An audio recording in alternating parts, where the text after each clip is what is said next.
Um dia tinha um casal que morava na casa. Ele morava virou de feiticeiro. Um dia estava preso, para cima do pegar na cuiva tirar. Então, ela furta vai tirava na cuiva feiticeiro. E quando pegaram um dia, pegaram um dia, e outro dia, e pegaram. Feiticeiro falou, quando esse sucunho, que menino não seria quando que menino nasce, ele é feiticeiro. Menino tem 12 anos, e o menino lá toma. Cada porta tem uma janelinha, para você prender cada cochota de mato.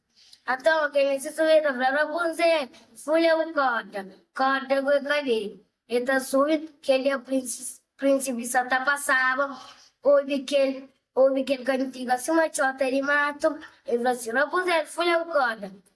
Ele sube, ele se apaixona por o companheiro, Rapunzel foi perdendo um cera. Então, feiticeira descobre seus planos, pega Rapunzel, corta o cabelo. E pega, e pega Rapunzel na mato, e pega a Rapunzel na janela, engana o príncipe sube, e pega e pinga o príncipe dentro do espinho, da cabeça na pedra, o príncipe fica cego, e ouve que ele cantiga, assim que ele cantiga, se chega na Rapunzel, lava de Rapunzel, caiu o seu olho e fica até hoje.